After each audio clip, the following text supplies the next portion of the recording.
मेरे सुनने और देखने वाले अज़ीज़ों, साथियों, आज एक कहानी मैं आप लोगों को सुना रहा हूँ। इस कहानी में बहुत सारी मज़ेदार बातें आपके सामने आएंगी और इससे आप हिंदू धर्म की असलियत को अच्छी तरह से समझ लेंगे कि ये धर्म कहानी के सिवा कुछ नहीं है। ये जो पुस्तक खुली हुई है इसका नाम है मत्स्य पुराण। इसके अध्याय 25 से बहुत दूर तक कहानी फैली हुई है। 25 अध्याय से पहले ही से मान लें, और बहुत दूर तक 50 पेज पर कहानी फैली हुई है।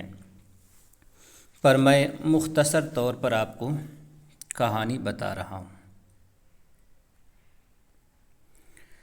कहानी ये है कि एक गुरु थे जिनका नाम था शुक्राचार्य।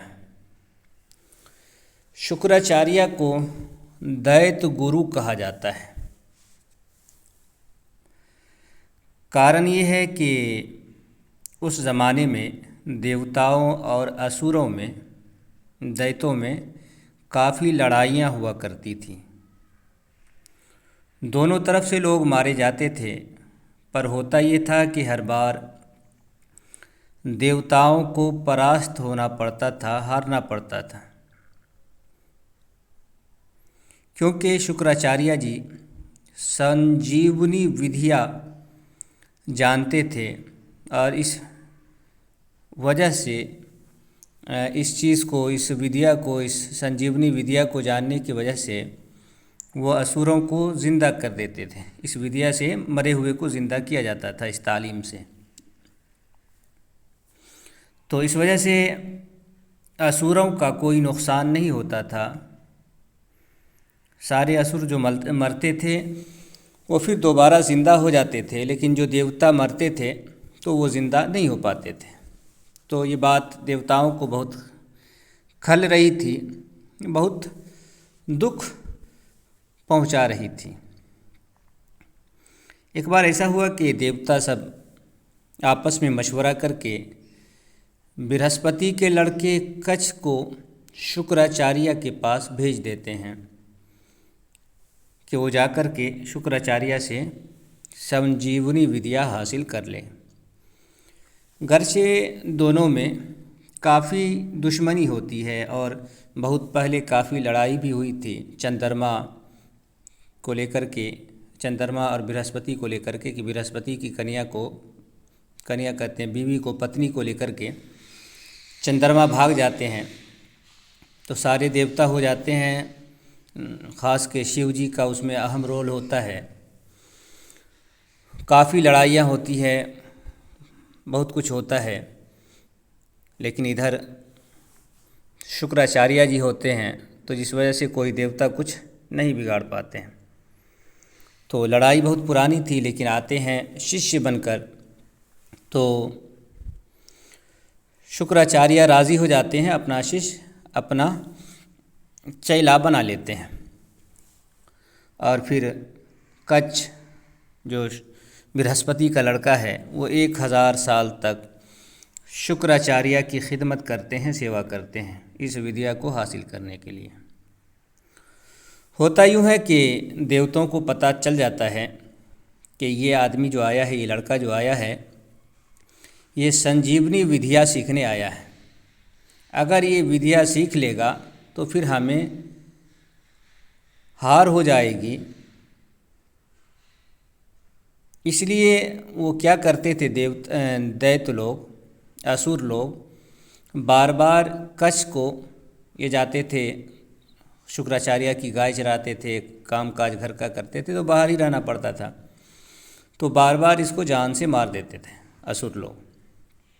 पर हर बार शुक्राचार्य जी उसको ज़िंदा कर देते थे।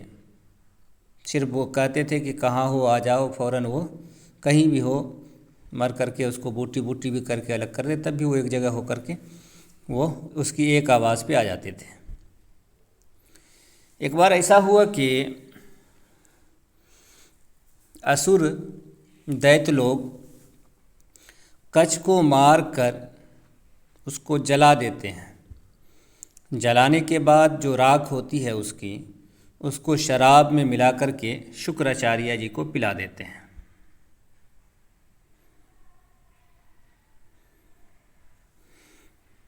अब फिर बाद में पता चलता है शुक्राचार्य को कि ये तो ऐसा अनर्थ हो गया है कि हमने कच्छ को पी लिया है शराब के साथ, अब वो तो पेट में चला आया है।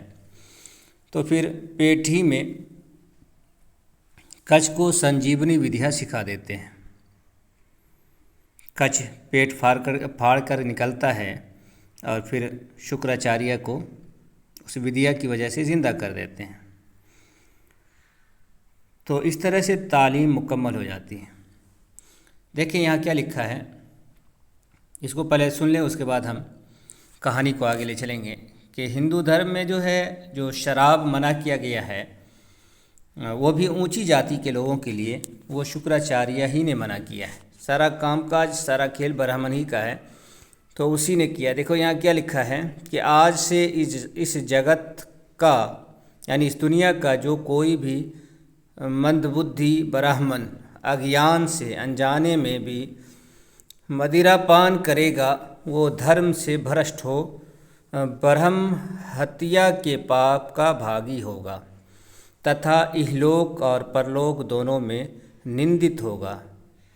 आगे लिखा है कि धर्मशास्त्रों में ब्राह्मण धर्म की जो सीमा निर्धारित की गई है उसी में मेरे द्वारा स्थापित की हुई यह मर्यादा भी रहे और संपूर्ण लोक में मान्य हो। साधु पुरुष ब्राह्मण गुरुओं के समीप अध्ययन करने वाले शिष्य देवता और समस्त जगत के मनुष्य मेरी बांधी हुई इस मर्यादा को अच्छी तरह सुन ले।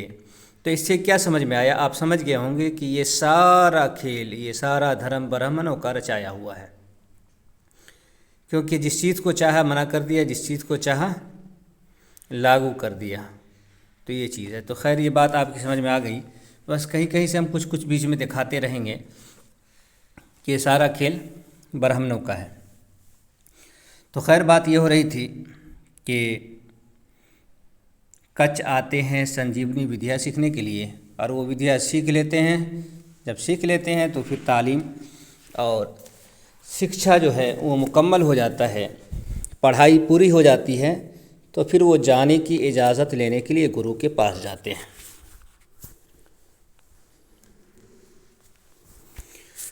शुक्राचार्य जी इजाज़त दे देते हैं कि अब तुम्हारी तालीम मुकम्मल हो गई है, अब तुम घर चले जाओ। इसी दौरान होता यूँ है कि शुक्राचार्य की एक लड़की होती है जिसका नाम होता है देवयानी। देवयानी को कच्छ से मोहब्बत हो जाती है, प्यार हो जाता है। देवयानी कच्छ से शादी करने को कहती है कि तुम मुझसे शादी कर लो, मुझे तुमसे मोहब्बत है। मैंने बहुत ज़्यादा तुम्हारी खिदमत की 1000 साल में। पर कच्छ राज़ी नहीं होता है। कच्छ कहता है कि तुम हमारे गुरु की लड़की हो, तुम मेरी बहन की तरह हो। तो काफ़ी सम्मान देते हैं कच्छ, कहते हैं कि बल्कि तुम मेरे गुरु से भी ज़्यादा हमारे लिए पूजनीय हो, तो फिर हम तुमसे कैसे शादी कर सकते हैं। तो देवयानी गुस्से में शराब दे देती है, कहती है कि जो कुछ तुमने 1000 साल में तालीम पाई है, शिक्षा ग्रहण किया है, वो तुम्हारे काम नहीं आएगा। तो कच्छ भी कहता है कि तुमने अपने आप को मोह में, या वो जो कहते हैं कि नफसानी ख्वाहिश बोलते हैं, उसमें डूब करके तुमने ये शराब दिया है, इसलिए हम भी तुम्हें शराब देते हैं कि तुम्हारी शादी किसी ब्राह्मण से नहीं होगी, तुमसे कोई भी ब्राह्मण शादी नहीं कर पाएगा। तो इस तरह दोनों एक दूसरे को शराब दे करके रुखसत हो जाते हैं। जब कच्छ संजीवनी शिक्षा हासिल करके देवताओं के पास जाते हैं हम्म, तो देवता काफ़ी खुश होते हैं और सारे देवता इंद्र के पास पहुंचते हैं कि अब तो हो ही गया हमारे पास। वजह ये थी कि ये जो तालीम थी संजीवनी विद्या, ये तो इसके काम नहीं आई, लेकिन ये दूसरे को सिखा दिया तो फिर दूसरे के काम ये शिक्षा आ गई। ये बात यहाँ आई है। तो देवता लोग इंद्र से कहते हैं कि अब ये है कि हम असुरों पर, दैत्यों पर हमला कर दें। इंद्र कहते हैं ठीक है, तैयारी करो, अब हम हमला कर दें, अब तो हम भी ताकत में बराबर हो गए हैं। तो इसी समय होता ये है कि फिर यहीं से कहानी बनती है। जो कहानी बनती है, जिस कहानी को हम सुनाना चाहते हैं, वो कहानी अब यहाँ से आगे शुरू होती है। होता ये है कि इंद्र इस धरती पे आते हैं घूमने के लिए, और एक जगह घूम रहे होते हैं तो देखते हैं कि बहुत सारी लड़कियाँ नहा रही हैं। इंद्र लड़कियों के सारे कपड़ों को जो बाहर खोल के नहा रही होती है, ऊपर नीचे करके एक साथ मिला देते हैं। लड़कियां जब नहा कर निकलती है तो एक दूसरे का कपड़ा पहन लेती हैं। देखिए वही बात यहाँ है कि इंद्र ने लड़कियों को देखा,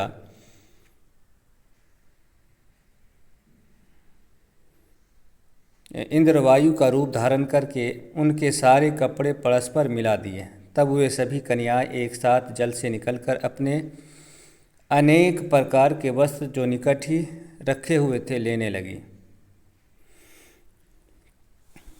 तो ये काम करके गए इंद्र कृष्ण जी की तरह।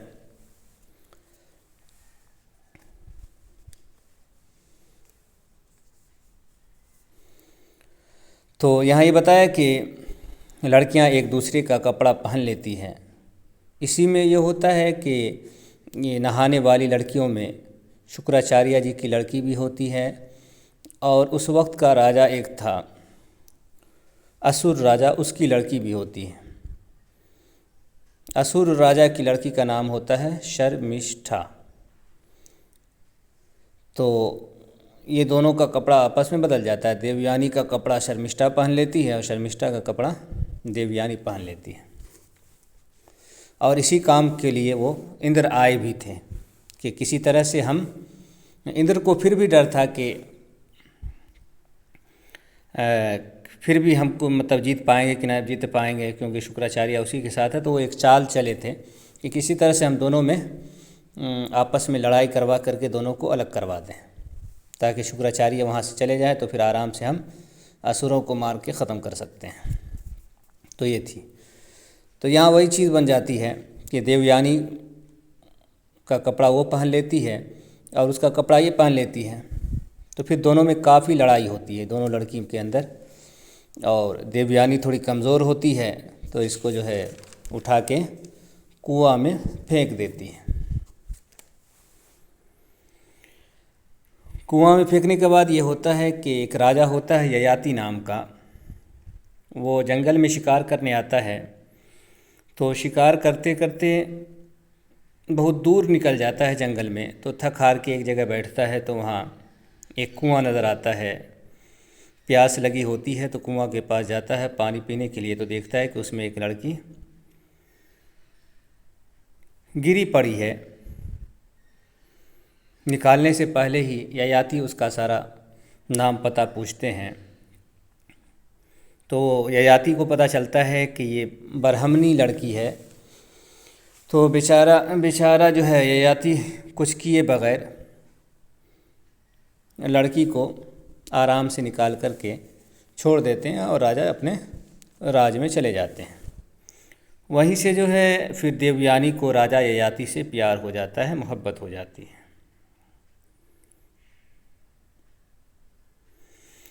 कुएं से निकल के ये बाहर बैठ जाती है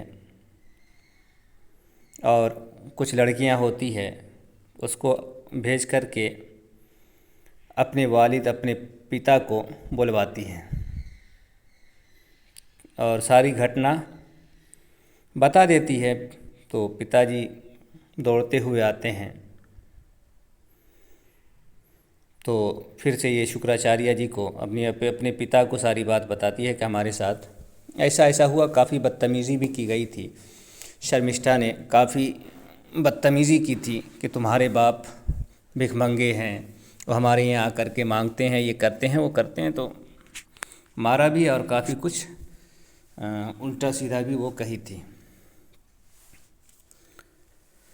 तो शुक्राचार्य भी काफ़ी गुस्सा में हो जाते हैं और अपनी बेटी को लेकर के राजा असुर राज, जिसका नाम था विरशपर्वा, उसके पास जाते हैं और विरशपर्वा को सारी बात बताकर ये कहते हैं कि अब मैं तुम्हारे राज से जा रहा हूँ,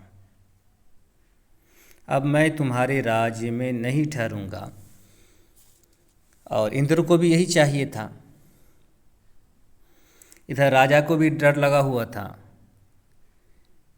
कि अगर हमारे राज से शुक्राचार्य जी चले गए तो फिर हम तो मारे जाएंगे, फिर हम जीत नहीं पाएंगे। आज तक जो हमारी हुकूमत बची हुई थी या हमारे लोग बचे हुए थे, ये शुक्राचार्य की वजह ही से बचे हुए थे। अगर ये चले गए तो फिर हमारी हुकूमत ख़त्म हो जाएगी। तो ये होता है कि राजा शुक्राचार्य जी को मनाने लगते हैं कि आप किसी तरह से ना जाएं, बहुत खुशामद करते हैं। तो शुक्राचार्य जी बोलते हैं कि हमें मनाने से कुछ नहीं होगा, तुम मेरी बेटी देवयानी को मना लो, किसी तरह से मना लो। अगर वो मान गई तो फिर हम तुम्हारे राज में रह जाएंगे, नहीं तो हम फिर किसी भी सूरत में नहीं रह सकते हैं। राजा विरशपर्वा जाते हैं देवयानी के पास, इनकी लड़की के पास, और उसे कहते हैं कि दुनिया की कोई भी चीज़ जो नामुमकिन हो वो भी अगर तुम हमसे मांग लो तो हम तुम्हें ला करके ज़रूर दे देंगे। तुम कुछ भी मांग लो, हम उसको पूरा करेंगे, हर हाल में पूरा करेंगे। तो शर्मिष्ठा कहती है देवयानी, यहाँ देखें, यहाँ लिखा हुआ है, देवयानी कहती है कि मैं चाहती हूँ कि शर्मिष्ठा 1000 कन्याओं के साथ मेरी दासी बनकर रहे और पिताजी जहाँ मेरा विवाह करे वहाँ भी वो मेरे साथ जाए। तो ये शर्मिष्ठा बोलती है। राजा राज़ी हो जाते हैं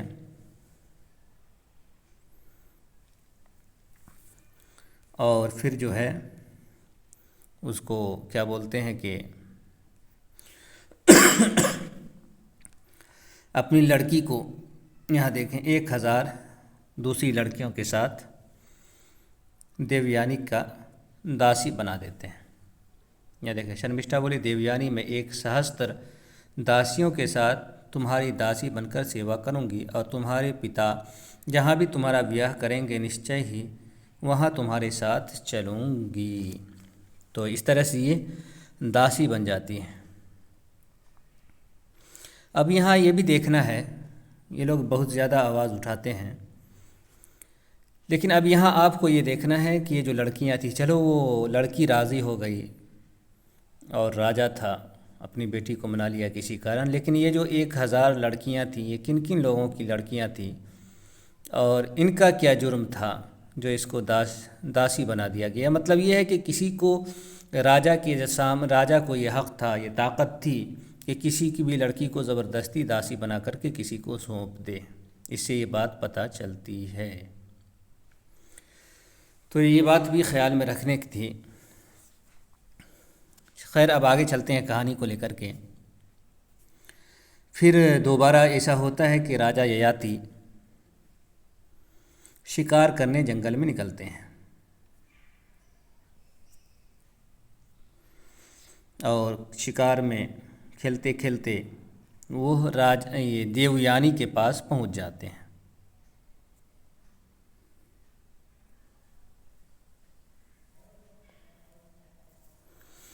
बातचीत होती है तो देवयानी राजा से शादी करने की बात कहते हैं। राजा राज़ी नहीं होते हैं।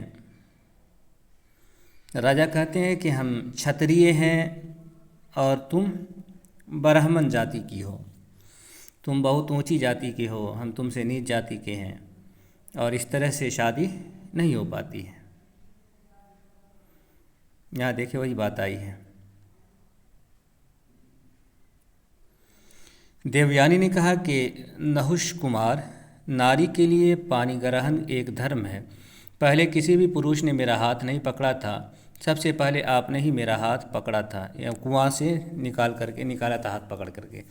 इसलिए आपका ही मैं पति रूप में वर्ण करती हूँ। मैं मन को वश में रखने वाली स्त्री हूँ। आप जैसे राजऋषि कुमार अथवा राजऋषि द्वारा पकड़े गए मेरे हाथ का स्पर्श अब दूसरा कोई कैसे कर सकता है। देखिए राज ययाति क्या बोलते हैं कि देवी विज्ञ पुरुष को चाहिए कि वो ब्राह्मणों को क्रोध में भरे हुए विष पर सर्प अथवा सब और से प्रज्वलित अग्नि से भी अधिक दुर्धर्ष एवं भयंकर समझे। तो यहाँ ये बात आई है ब्राह्मण के बारे में कि ब्राह्मण अगर गुस्से में हो तो गुस्सा में रहा हुआ ब्राह्मण वो अंगारे से ज़्यादा और जहरीले सांप से ज़्यादा ख़तरनाक हो जाता है। आगे इससे भी बड़ी मज़ेदार बात आई है। देवयानी कहती है कि देवयानी पूछती है कि आपको ये बात कैसे मालूम हुआ कि विषधर सर्प और सब और से प्रज्वलित होने वाली अग्नि से भी दुर्धर्ष एवं भयंकर है, वो बात आपने कैसे कही। ययाति बोले कि भद्रे,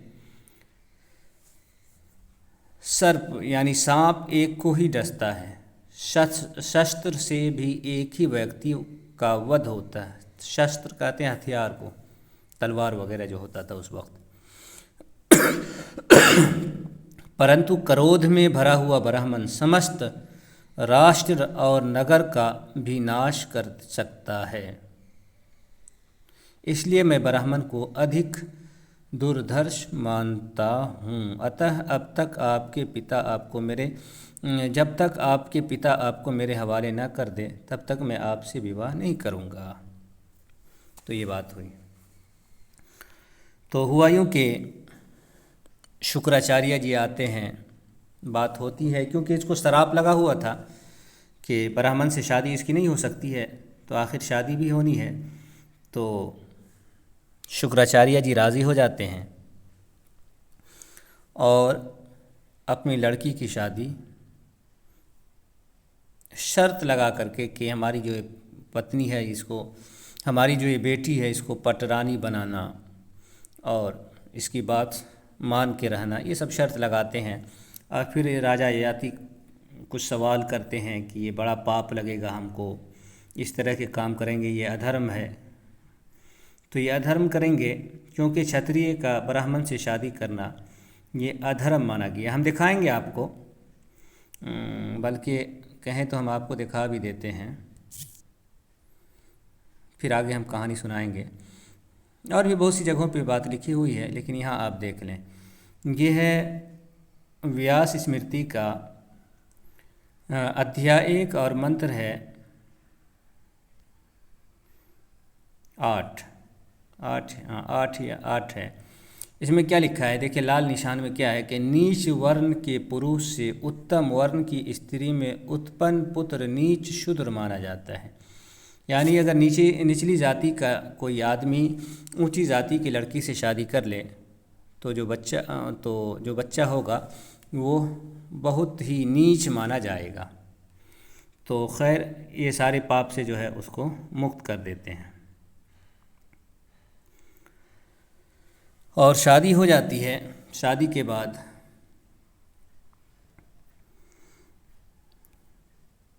वो लेकर के अपनी पत्नी को लेकर अपने राज में चले जाते हैं और एक उसको भी, शर्मिष्ठा को भी, जो दासी होती है, 1000 दासियों के साथ, लड़कियों के साथ लेकर के अपने राज में चले जाते हैं।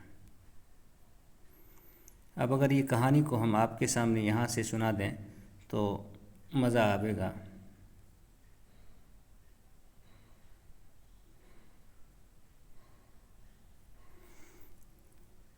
असल में हम आपको यही दिखाने आए थे।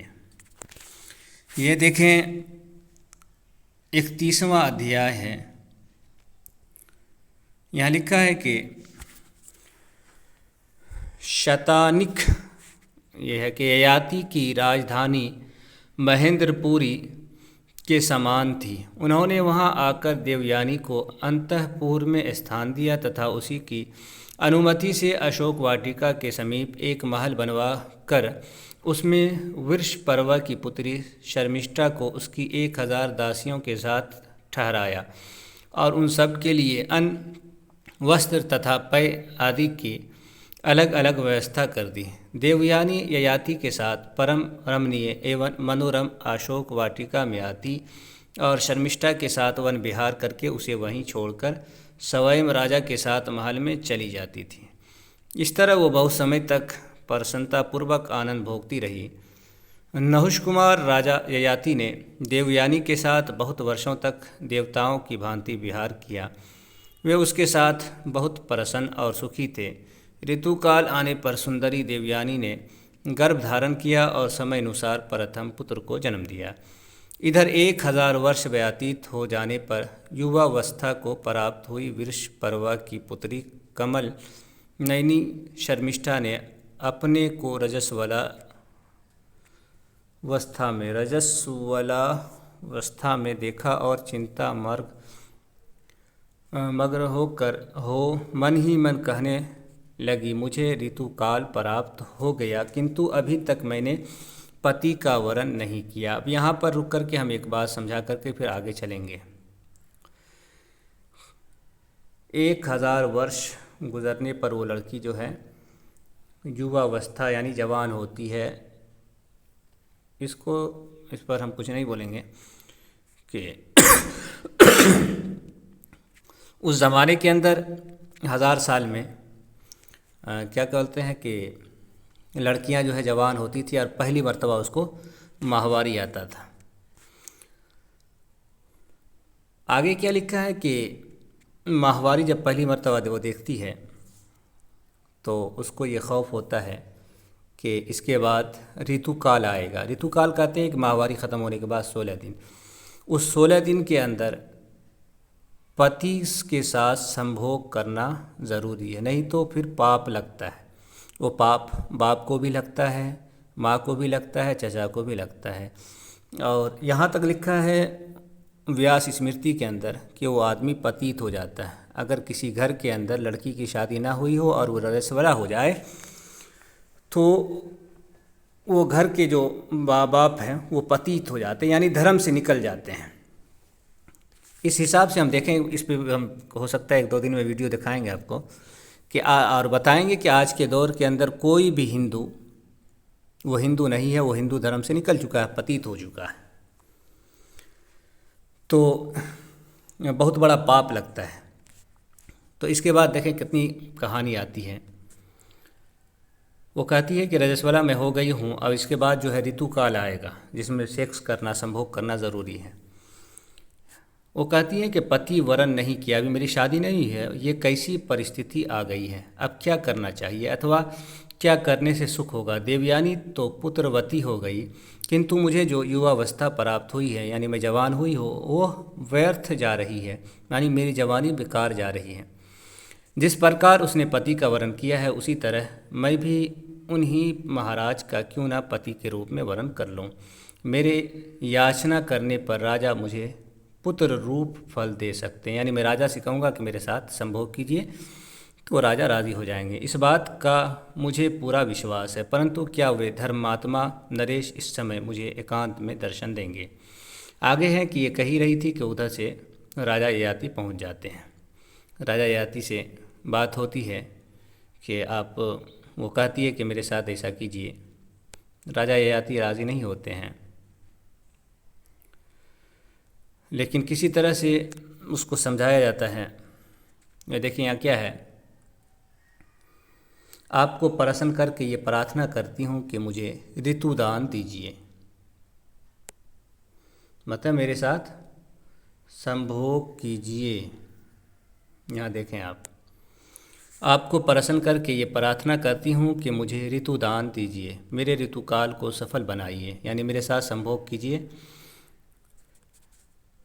ययाति ने कहा कि शर्मिष्ठे, तुम दैत्यराज की सुशील और निर्दोष कन्या हो, मैं तुम्हें अच्छी तरह जानता हूँ। तुम्हारे शरीर अथवा रूप में सुई की नाक बराबर भी ऐसा स्थान नहीं है जो निंदा की योग्य हो। परंतु क्या करूं, जब मैंने देवयानी के साथ विवाह किया था उस समय शुक्राचार्य ने मुझसे स्पष्ट कहा था कि वृषपर्वा की पुत्री इस शर्मिष्ठा को अपनी सेज पर ना बुलाना। तो मैं बताया था कि शर्त लग गई थी, कुछ वहाँ कह दिया गया था। फिर यहाँ ये समझाती है कि 4 जगह ऐसी होती हैं जहाँ झूठ बोलना पाप नहीं है। उसमें से एक है कि विवाह के समय यानी शादी के मुतालिक बात करने में भी पाप नहीं लगता है।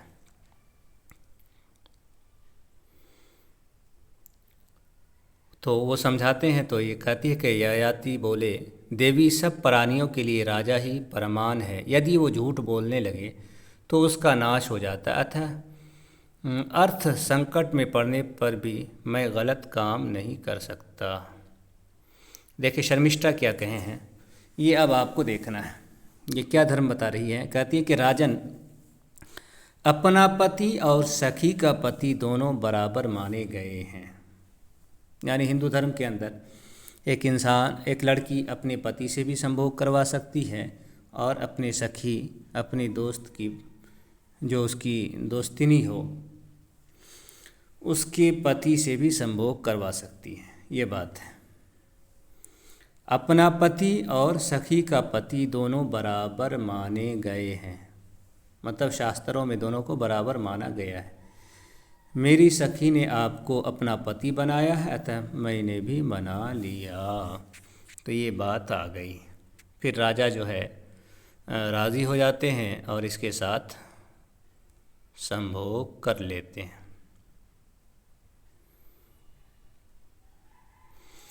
संभोग हो जाने के बाद आगे एक और चीज़ दिखाता हूँ।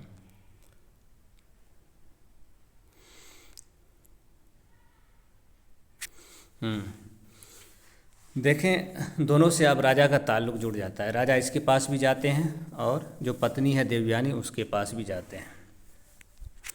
यहाँ के राजा ययाति ने देवयानी के गर्भ से 2 पुत्र उत्पन्न किए जिनके नाम थे यदु और तुर्वसु। अब यहाँ ये देखना है कि यदु लोग बोलते हैं कि जी हम यदवंशी हैं, हम ये हैं वो हैं। तो वहाँ क्या लिखा हुआ था व्यास स्मृति के अंदर कि अगर नीच जाति का आदमी, मतलब नीचे जाति का आदमी ऊंची जाति की लड़की से शादी कर ले तो जो बच्चा पैदा होगा वो शूद्र, अति शूद्र होगा। तो इस हिसाब से जो बच्चा ययाति ने इससे पैदा करवाया था, देवयानी से पैदा किया था, वो यदु हो या तुर्वसु हो, वो दोनों यही माने जाएंगे, नीच ही माने जाएंगे।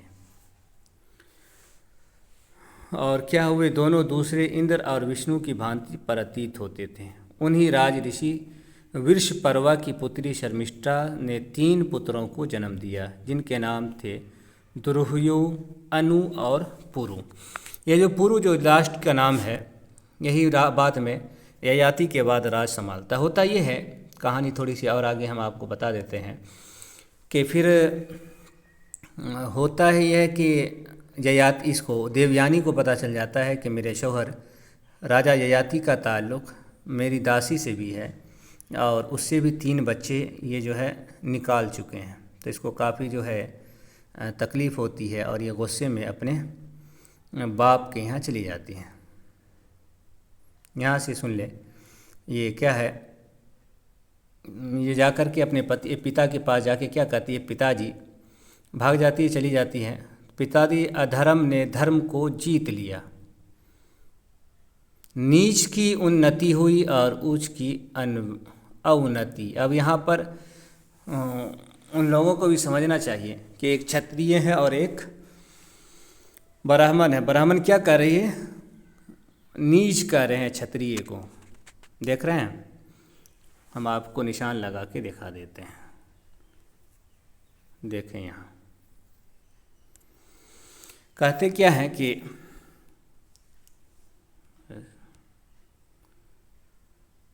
नीच की उन्नति हुई और उच्च की अवनति हार। वृषपर्वा की पुत्री शर्मिष्ठा मुझे लांघ कर आगे बढ़ गई। इन महाराज ययाति से ही इसके 3 पुत्र हुए हैं किंतु तात मुझे भाग्यहीना के 2 ही पुत्र हुए हैं, ये मैं आपसे ठीक बता रही हूँ। भृगुश्रेष्ठ ये महाराज धर्मज्ञ के रूप में प्रसिद्ध हैं, किंतु उन्होंने मर्यादा का उल्लंघन किया है। कविनंदन, ये मैं आपसे यथार्थ कह रही हूँ। तो यहाँ देखें, यहाँ से भी ये बात पता चलता है कि जितना बच्चा हो वो बेहतर होता है हिंदू धर्म के अनुसार। ये इस तरह की बातें आपको सैकड़ों जगहों पर मिल जाएंगी जहाँ ज़्यादा बच्चा पैदा करने के बारे में कहा गया है।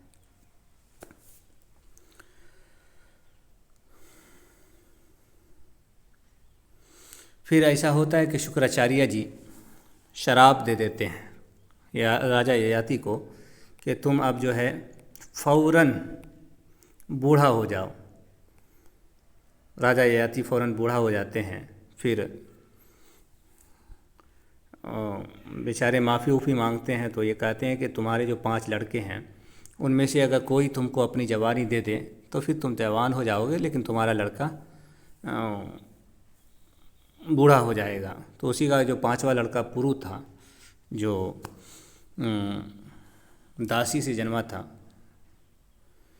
तो वो अपनी जो है जवानी अपने बाप को दे देते हैं। फिर वो राजा ययाति जो है राज इसको सौंपता है पुरु को, और फिर उसका वंश चलता है राज में। और इसी वंश से जो है आगे चल कर के आप देखेंगे कि ये जो पांडव वगैरह हैं वो इसी से आए हैं। तो ये कहानी थी। इस कहानी के अंदर बहुत सारी मज़ेदार बातें आपके सामने आ गई हैं, जिससे आप समझ सकते हैं कि हिंदू धर्म में किस किस तरह की कहानियाँ दी गई हैं। अरे एक चीज़ तो हम छोड़ दिए, बड़ी मज़ेदार चीज़ थी वह, उसको भी, ये तो बहुत आगे निकल गए, उसको हमको दिखाना ज़रूरी था। अब कहाँ मिलेगा वो?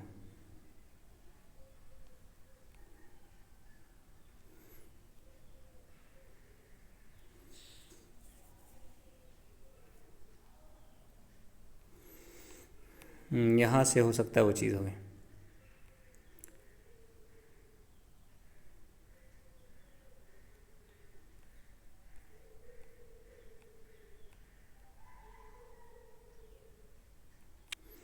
मैं तो बहुत पीछे चला गया, रुकिए 1 मिनट में, हमको ध्यान ही में वो बात नहीं रही।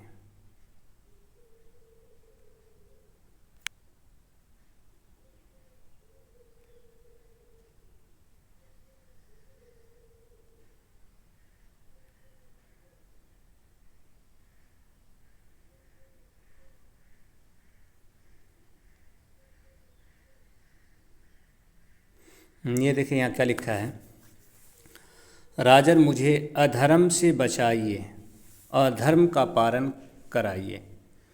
अधर्म क्या था कि वो जो शर्मिष्ठा कर रही थी कि अगर आप मुझसे, ज़रा गौर से सुनिएगा, अगर आप मेरे साथ सेक्स नहीं कीजिएगा तो ये अधर्म होगा, इसलिए मुझे अधर्म से बचाइए और मेरे साथ संभोग कीजिए, धर्म का पालन कराइए। मैं चाहती हूँ आपसे संतानवती होकर इस लोक में उत्तम धर्म का आचरण करूँ। महाराज, अब यहाँ से देखने वाली चीज़ है, इसको हम दिखाते हैं। ये बात कई जगहों पर है, लेकिन आज के दौर के जो है हिंदू इसको मानने के लिए तैयार नहीं है कि भाई हमारे यहाँ नहीं लिखी है। हालांकि ये बात 50 जगहों पे लिखी हुई है। क्या लिखा? महाराज, 3 व्यक्ति धन के अधिकारी नहीं होते हैं, यानी धन नहीं रख सकते, इसके पास धन रखने का अधिकार नहीं है। पत्नी, दास और पुत्र, उनकी उत्पत्ति भी उसी की होती है, यानी जितना संपत्ति भी उसी की होती है जहाँ ये जाते हैं, जिसके अधिकार में रहते हैं। अर्थात पत्नी के धन पर पति का, सेवक के धन पर स्वामी का और पुत्र के धन पर पिता का अधिकार होता है। मैं देवयानी की सेविका हूँ और देवयानी आपके अधीन है। अतः राजन, वो और मैं दोनों ही आपके सेवन आप अपनाने योग्य हैं, इसलिए आप मुझे भी अंगीकार कीजिए, स्वीकार कीजिए, कबूल कीजिए। तो यहाँ ये बता रही है कि जब मेरे जो है, मैं दासी हूँ और मेरी जो मालिक है, मालिका है, जब वो आप के इस्तेमाल में है, तो जब मालिक ही इस्तेमाल में है तो दासी तो खुद ब खुद इस्तेमाल में आ जाएगी। तो इस तरह से वो समझा बुझा करके फिर राज़ी कर लेते हैं, राज़ी कर लेती है और राजा राज़ी होकर के फिर इसके साथ संभोग करके 3 बच्चा उत्पन्न करता है। ये कहानी थी। तो इसमें भी ये चीज़ देखने के लायक थी।